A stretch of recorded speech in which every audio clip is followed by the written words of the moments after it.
ಪುತ್ತೂರಿನ ಜನ ಅವರನ್ನು ಕಳ್ಕೊಂಡು ದುಃಖದಲ್ಲಿದ್ದಾರೆ.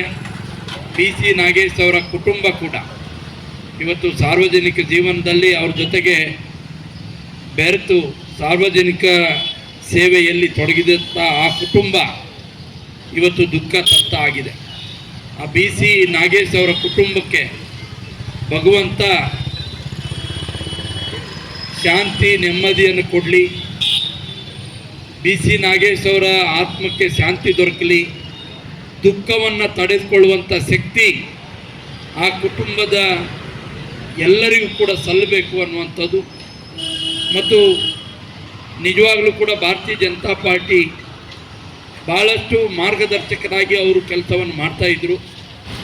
ನನಗೂ ಕೂಡ ಹತ್ತಿರದಿಂದ ಅವ್ರ ಜೊತೆಗೆ 5 ವರ್ಷ ಶಾಸಕನಾಗಿ ಕೆಲಸ ಮಾಡ್ತಕ್ಕಂಥ ಅವಕಾಶ ನನಗೆ ದೊರಕಿತ್ತು. ಅವರು ಭಾಳ ಮೃದು ಸ್ವಭಾವ, ಸರಳ ಸಜ್ಜನಿಕೆಯ ವ್ಯಕ್ತಿತ್ವ, ಜನಸಾಮಾನ್ಯರೊತ್ತಿಗೆ ಬೆರೀತಕ್ಕಂಥ ಅವರ ಧೋರಣೆ ಜನರ ಅಪಾರ ಪ್ರೀತಿ ಪಾತ್ರರಾಗಿದ್ದರು. ನಮಗೂ ಕೂಡ ಅವರನ್ನು ನೋಡಿದಾಗ ಭಾಳ ಸಂತೋಷ ಆಗ್ತಾಯಿತ್ತು. ಅವರು ವಿಧಾನಸೌಧದಲ್ಲಿರಲಿ, ಅವರ ಸಚಿವರ ಕೊಠಡಿಯಲ್ಲಿರಲಿ, ಯಾರೇ ಜನ ಬಂದರೆ ಶಾಂತ ಸ್ವಭಾವದಿಂದ ಮಾತನಾಡಿಸಿ ಅವರ ಅಹವಾಲುಗಳೇನು, ಕಷ್ಟ ಸುಖಗಳೇನು ಅನ್ನುವಂಥದ್ದನ್ನು ಶಾಂತ ಸ್ವಭಾವದಿಂದ ಕೇಳಿ ಅದನ್ನು ಪರಿಹಾರ ಮಾಡಿಕೊಡ್ತಕ್ಕಂಥ ಸ್ವಭಾವ BC ನಾಗೇಶ್ ಅವ್ರದ್ದು ಆಗಿತ್ತು. ಅಂಥವರು ಇವತ್ತು ನಮ್ಮನ್ನು ಅಗಲಿರ್ತಕ್ಕಂಥದ್ದು ಭಾರತೀಯ ಜನತಾ ಪಾರ್ಟಿ ತಿಪಟೂರಿಗೆ ಅಷ್ಟೇ ನೋವು ತಂದಿಲ್ಲ, ಇಡೀ ಸಮಾಜಕ್ಕೆ ನೋವು ತಂದಿದೆ. ಇಡೀ ರಾಜ್ಯದ BC ಪಾಟೀಲ್ರ, BC ನಾಗೇಶ್ ಅವರ ಏನು ಅನುಯಾಯಿಗಳಿದ್ದಾರೆ ಇಡೀ ರಾಜ್ಯದಲ್ಲಿದ್ದಾರೆ.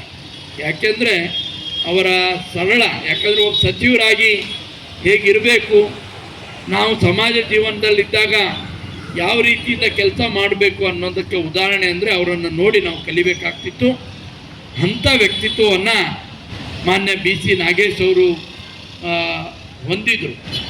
ಅವರು ಪ್ರಾರಂಭದಲ್ಲೂ ಕೂಡ ರಾಷ್ಟ್ರೀಯ ಸ್ವಯಂ ಸೇವಕ ಸಂಘದ ಸದಸ್ಯರಾಗಿ, ಸ್ವಯಂ ಸೇವಕರಾಗಿ ಶಾಖೆಗೆ ಹೋಗ್ತಾ ಬೆಳೀತಾ ಕಾಲೇಜ್ ಜೀವನದಲ್ಲಿ ವಿದ್ಯಾರ್ಥಿ ಪರಿಷತ್ತಿನ ಜೊತೆಗೆ ತಮ್ಮನ್ನು ತಾವು ತೊಡಗಿಸಿಕೊಂಡು ವಿದ್ಯಾರ್ಥಿ ಪರಿಷತ್ನಲ್ಲಿ ಪೂರ್ಣಾವಧಿ ಕಾರ್ಯಕರ್ತರಾಗಿ ಈ ದೇಶ ಸೇವೆಗೆ ಮುಡುಪಾಗಿ ಭಾರತವನ್ನು ಪ್ರೀತಿಸಬೇಕು, ದೇಶವನ್ನು ಪ್ರೀತಿಸಬೇಕು, ನಾವು ಏನಾದರೂ ಮಾಡಬೇಕು ಅಂದರೆ ದೇಶಕ್ಕೋಸ್ಕರ ಮಾಡಬೇಕು ಅನ್ನುವಂಥ ಅಗಾಧವಾದ ತುಮಲದೊಂದಿಗೆ ಅವರು ರಾಜಕೀಯಕ್ಕೆ ಬಂದಂಥವ್ರು.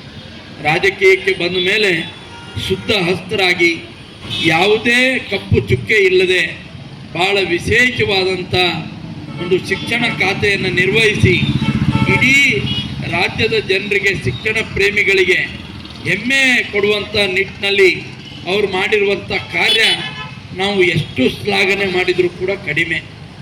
ನರೇಂದ್ರ ಮೋದಿ ಅವರ ಸರ್ಕಾರ ರಾಷ್ಟ್ರೀಯ ಶಿಕ್ಷಣ ನೀತಿಯನ್ನು ಜಾರಿಗೆ ತಂದಾಗ ಅದನ್ನು ತಮ್ಮ ಹೆಗಲ ಮೇಲೆ ಹೊತ್ತುಕೊಂಡು ಕರ್ನಾಟಕದಲ್ಲೂ ಕೂಡ ನಾವು ಈ ರಾಷ್ಟ್ರೀಯ ಶಿಕ್ಷಣ ನೀತಿಯನ್ನು ತರೋ ಮುಖಾಂತರ ಶಿಕ್ಷಣದಲ್ಲಿ ಕ್ರಾಂತಿಯನ್ನು ಮಾಡ್ತೇವೆ ಅನ್ನುವಂಥ ಭರವಸೆಯನ್ನು ಮೂಡಿಸಿದಂಥವರು ಸನ್ಮಾನ್ಯ ಆಗಿನ ಶಿಕ್ಷಣ ಸಚಿವ BC ನಾಗೇಶ್ ಅವರು. ಅವರ ಬಗ್ಗೆ ಎಷ್ಟು ಹೇಳಿದರೂ ಕೂಡ ಕಡಿಮೆ.